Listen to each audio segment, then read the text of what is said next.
Hello everyone and welcome back to Loose Space. Today I'm hoping to go over my personal journey of having depression and then later on anxiety. Anyone who has caught any of my videos on my previous channel, links of which will be in the description down below, may have seen me discuss this before. However, I thought that as time has passed it was something that I could revisit on a new channel with a new audience.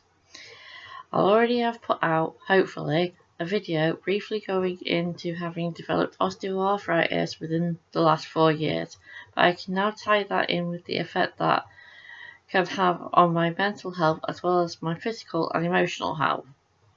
For all of my new audience, I will start with that my journey to get diagnosed with anything at all started when I was what was assumed to be a typical 15-year-old. There was nothing particularly typical about me at 15. There are those who'd ask what happened to that young girl who'd rather be in a room reading a book, writing stories and poems, some of which she tried to turn into songs, instead of being out there doing what a lot of other teens were seen to be doing, hanging around outside the youth club instead of going inside them, getting into cigarettes and alcohol and trouble. It had just never really been what I was into, and it's only when I was older, at an age where I should have known better, that the decisions I've made caused me consequences. But that's something that's not for this video and something I'm not sure I'll ever discuss in a video again. It took me having had to deal with something too many go through during the school life right up until I was in my early 20s to get anyone to agree with me that the years have been increasingly afraid to go to school at all, that I had depression. I'd even had the headmaster not take a fear that I'd had caused by other kids seriously, though I'm sure his heart had been in the right place, and I'd never been at just one school for very long, having ended up attending 2 primary schools, 2 middle schools, 1 high school, and finally ending up attending what became known as Year 11 at a special school. I say attending, my attendance record, compared to my older brothers, who also suffered bullying, was increasingly abysmal. Something had caused our mother to be treating me differently to my brother, and I got away with making up that I was ill with various minor ailments to not go. As we were a single parent family, it's not as if she had my dad to have turned to for support, as they'd not been together since I was 3, so it wasn't part of my life full time. Didn't get diagnosed with my anxiety issue for a good number more years after I'd finally gotten diagnosed with depression. There are a lot of things that happened, some I take more responsibility for than I've seemed to, some that I definitely don't, and I'd come back to my hometown before I had that diagnosed, though everything had caused me to have developed anxiety panic attacks, which luckily I now no longer have.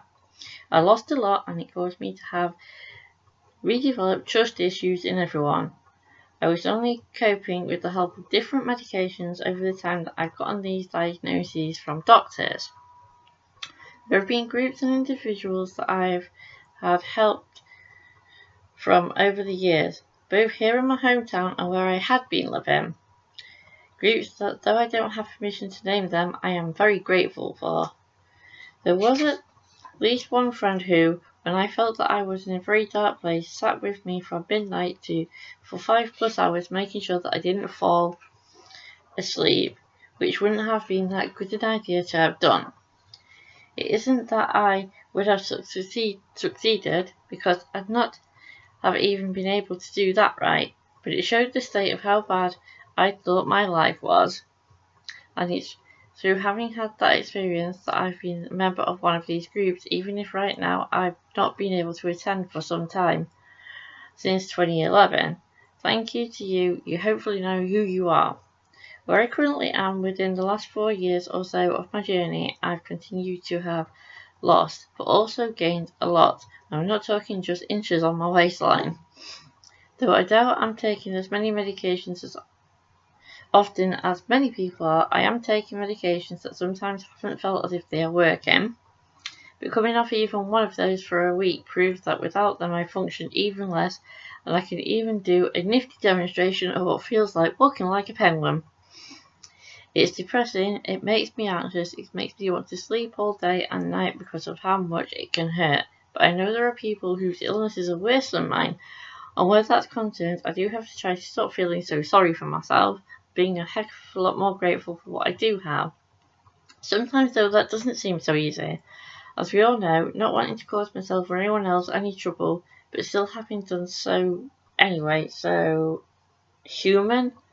Am I genuinely sorry, and do I feel guilty for how I've made others feel with everything? At least 95% of the time, yes I am. Sometimes it's been pretty well justified, especially when it's come to professionals or people I've been in what we're meant to have been relationships with, as it takes its toll on me, same as it would on anyone. I've definitely handled so much really badly in my almost 45 years of living. Hopefully you've just said there's no way that I can be almost 45. Anyway, I'm doing that rambling thing, and that's not supposed to be the point of this video at all, to deviate from the topic and ramble. I have found it easier to be writing things down, especially this, as these sorts of things can be very emotional to discuss, and I didn't want to end up a blubbering mess like I had done back in the days of my old channels. My memory is one of the things that's also been bad enough that I've fudged large parts of what happened out of this, but I know I'll be able to come back to it again in the future, and it has really helped to have gotten this out before, even when I was a wreck doing it. Like to say, recently I watched a video or two from another channel called Days of Horror, and their message that they said in one of theirs was about that no one really should be bullied and attacked for being different.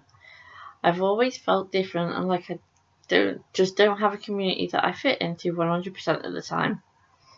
I never really felt able to have just stuck with this group or that group at times, and I've been beating myself up about that, even though it's been me, not them, as they did include me. I think this video is probably going to be my longest I've done, so I should leave this there for now, but thank you to everyone who's watched, commented, liked and subscribed. This is Lou signing off. Bye!